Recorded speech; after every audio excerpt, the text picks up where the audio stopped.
It was 2012 when Hurricane Sandy hit the northeast United States. New York City was fixated on a dangling crane in Midtown Manhattan. Weird stories and photos circulated the internet and social media. Most notably, a picture of a shark in the flooded front lawn of a New Jersey home.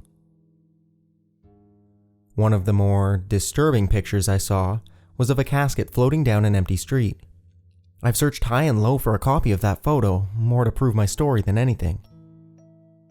Caskets floating away during a flood aren't a new thing, believe it or not.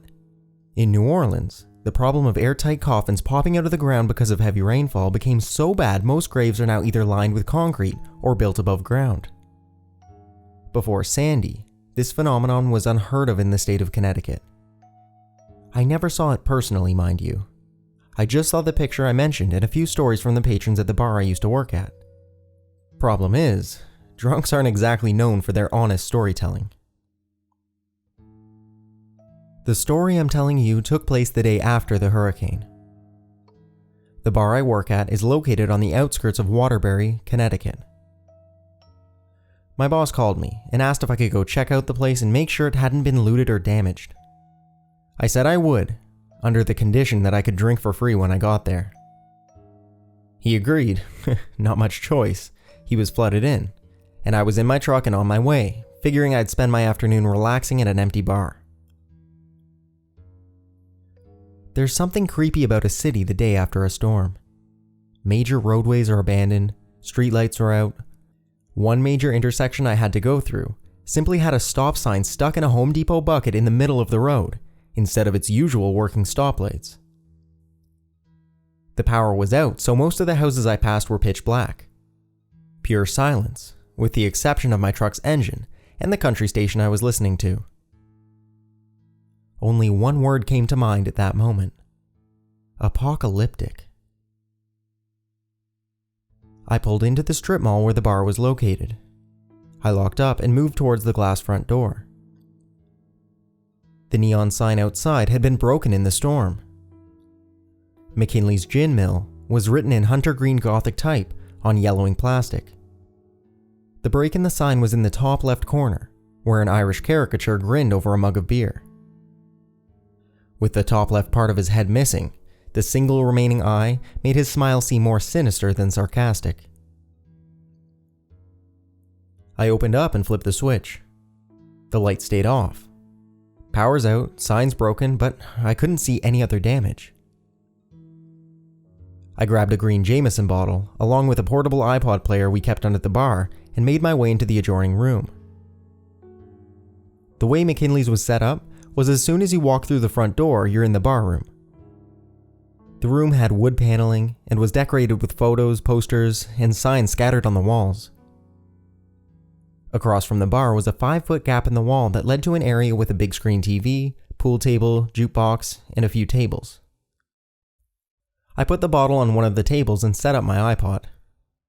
I enjoy solitude for the most part, and the idea of drinking a bottle of Irish and listening to music while improving my pool game was welcome compared to how I usually spend my nights. Noisy 20-somethings taking Instagram pictures and comparing how drunk they are. I put my chill out playlist on and set up the table.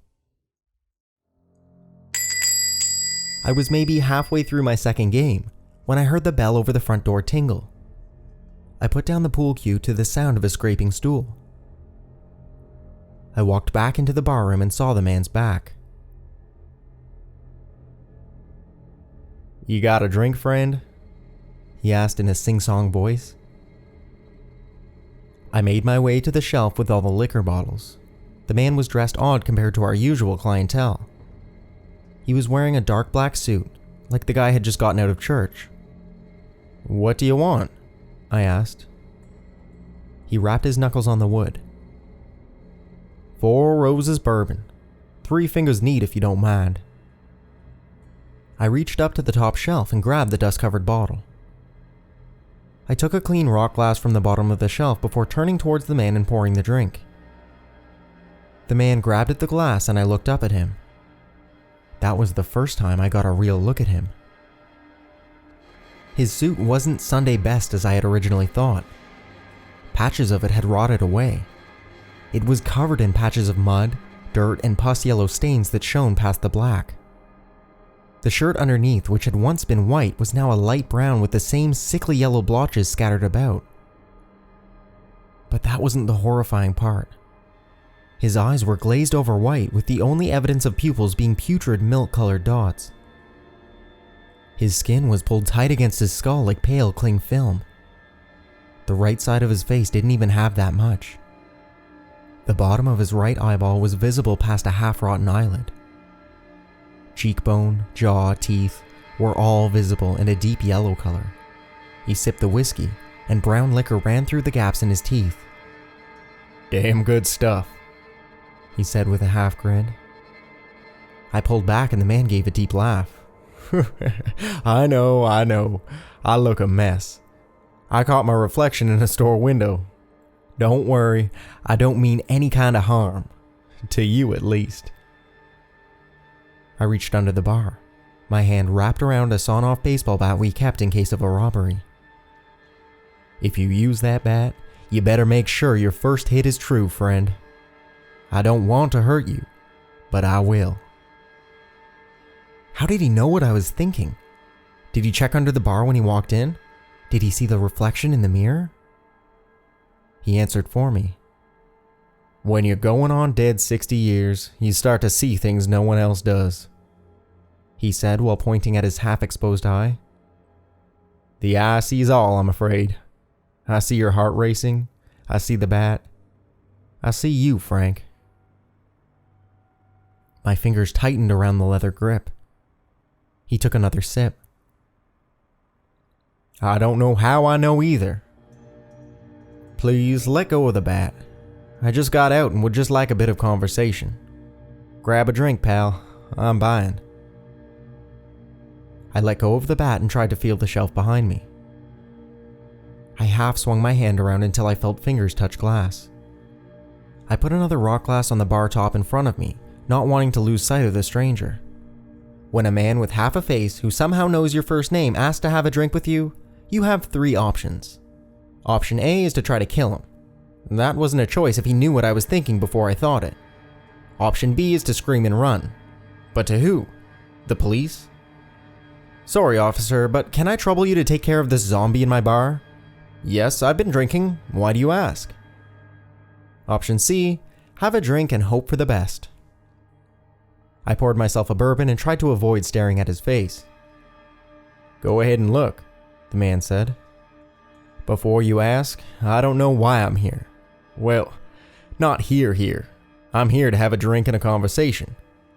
Here, though. That's a surprise. Woke up staring at silk. Clawed at it, screamed. Don't know for how long. Could have been a day, could have been 60 years. I didn't exactly have a calendar. All I know is the box I was in started to move. The wood was old enough that after a few hits I cracked it. Ripped apart the top and made my way here. You can imagine it's been quite an interesting day for me." He chuckled. I drank deep and poured myself another. "Is East Windsor Road still 3 blocks down?" he asked. No, 3 blocks down is Kennedy Street," I responded. He looked confused. "Kennedy Street? Who's Kennedy? I'm talking 3 blocks that way," he said while pointing behind himself with his thumb. "Yeah, that's Kennedy Street. And that's Kennedy," I said while nodding towards a black and white photo of JFK we had hung on the wall by the mirror. "Kennedy. What did he do?" I responded to the 60-year dead man the same way I would a drunk patron. "He was the first Irish Catholic president." The man laughed. "Irish Catholic? God, I would have loved to see that. What else? First female president? First black man? First atheist?" I stared at him a moment. Hope he's not racist. "We have a black president now. President Barack Obama." He laughed so hard he almost fell out of his chair. "Oh my God, a black man as president. What a time. God, I have missed so much." He wrapped his fingers on the bar. "You believe in fate, friend?" I shook my head. "Well, I do, he responded. At least, I do now.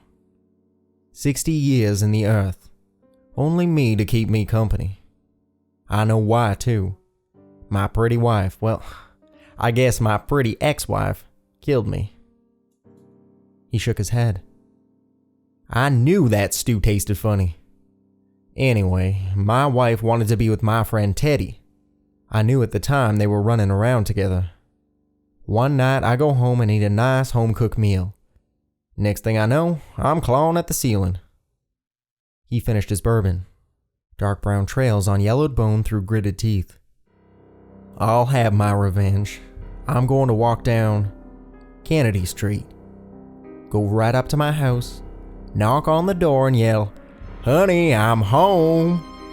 Then when I see her face, well, she won't be so pretty anymore. God, I hope Teddy's there too. He stood up. I'll pay you back, friend, when I get a chance. He turned around and walked out the door. As the bell above the door tingled, I fell to the ground shaking. I had finally composed myself a few hours later in the mid-afternoon. I locked up, texted my boss about the damage, and went home. I didn't sleep much, and I ended up calling into work for the next few days. But with a combination of sleep deprivation and repeating, "It was a bad Halloween prank," I finally found the courage to go back. Then, a week after my return, I was opening up when I found an envelope shoved under the door. Inside was a newspaper clipping about an elderly couple who seems to have been ripped apart by an animal. Also, $9. Once I found out from the owner that a glass of 4 roses cost $3 when they first opened up in 1951, I quit and left the state of Connecticut for good.